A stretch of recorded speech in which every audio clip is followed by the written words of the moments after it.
जय श्री राधा रानी सरकार की। जय श्री कृष्ण भगवान की। जय छठ तिला एकादशी व्रत की। आज की इस विशेष वीडियो में हम आपको माघ मास के कृष्ण पक्ष की छठ तिला एकादशी व्रत के बारे में सारी जानकारी देने जा रहे हैं। इस वर्ष 2026 की जो पहली एकादशी है वो छठ तिला एकादशी है और हम आपको बताएंगे कि इस वर्ष की पहली एकादशी का व्रत अर्थात छठ तिला एकादशी का व्रत किस दिन रखा जाएगा।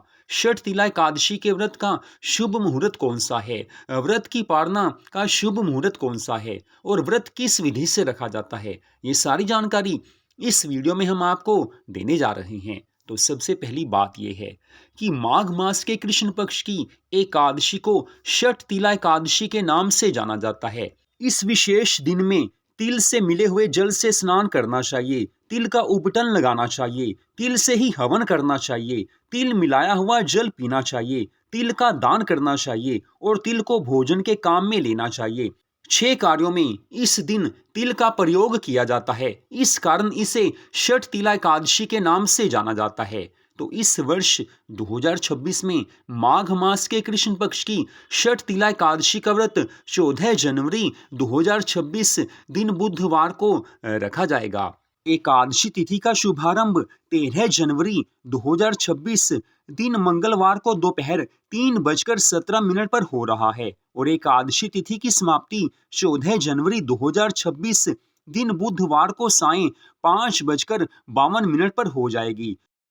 और छठ तिला एकादशी के व्रत के दिन ही मकर संक्रांति है, इस कारण इस व्रत का महत्व बहुत ज्यादा बढ़ जाता है। तो अब हम आपको यहाँ पर बता रहे हैं कि छठ तिला एकादशी के व्रत की पारना का शुभ मुहूर्त कौन सा है, अर्थात किस शुभ मुहूर्त में व्रत की पारना करनी है, व्रत को खोलना है। तो माघ मास के कृष्ण पक्ष की छठ तिला एकादशी के व्रत की पारना का शुभ मुहूर्त 15 जनवरी 2026 दिन बृहस्पतिवार को प्रातः 7:15 से लेकर प्रातः 9:21 तक रहेगा। इस शुभ मुहूर्त के बीच में आप व्रत की पारना कर सकते हैं, अर्थात व्रत को खोल सकते हैं। लेकिन व्रत को खोलने की एक दूसरी विधि भी है जिसके अनुसार शुभ मुहूर्त नहीं देखा जाता। उसमें ऐसा होता है कि जिस दिन आपने एकादशी का व्रत रखा हो उससे अगले दिन अर्थात द्वादशी तिथि के दिन सुबह सूर्य निकलने के बाद आप किसी भी समय व्रत की पारना कर सकते हैं। तो उस विधि के अनुसार आप 15 जनवरी दिन बृहस्पतिवार को सुबह सूर्य निकलने के बाद व्रत की पारना कर सकते हैं, व्रत को खोल सकते हैं। तो इस तरह से ये जानकारी आपको दी गई है। अब हम आपको बताने जा रहे हैं कि छठ तिला एकादशी का व्रत किस विधि से रखा जाता है।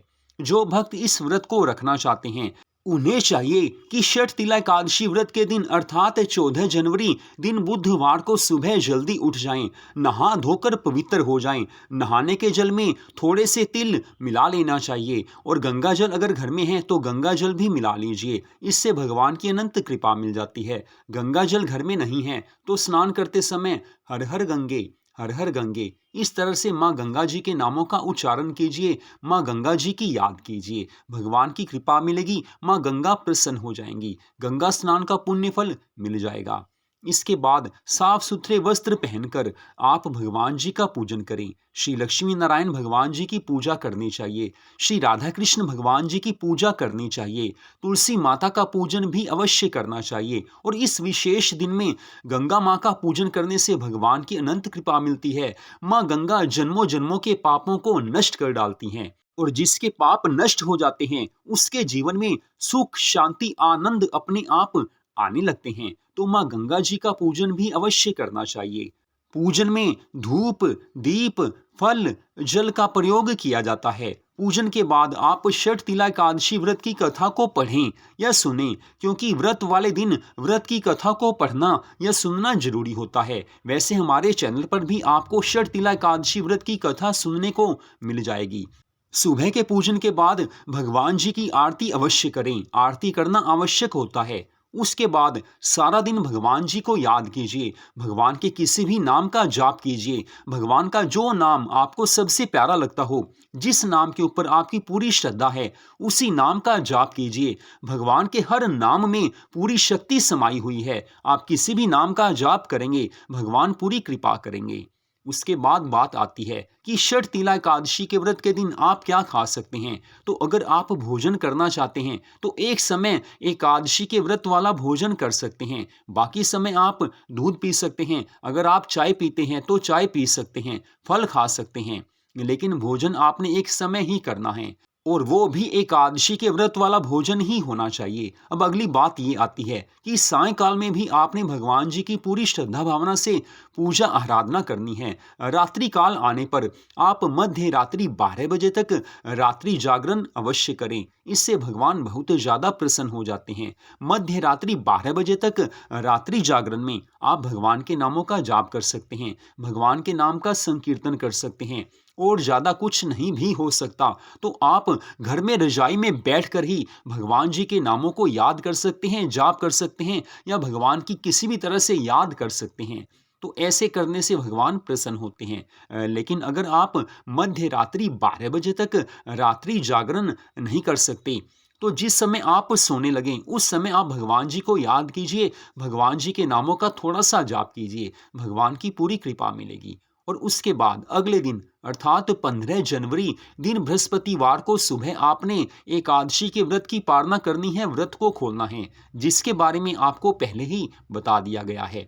तो इस विधि से माघ मास के कृष्ण पक्ष की षठ तिला एकादशी का व्रत रखा जाता है। आपके मन में कोई भी प्रश्न हो आप कमेंट करके प्रश्न पूछ सकते हैं, आपके प्रश्न का उत्तर अवश्य दिया जाएगा।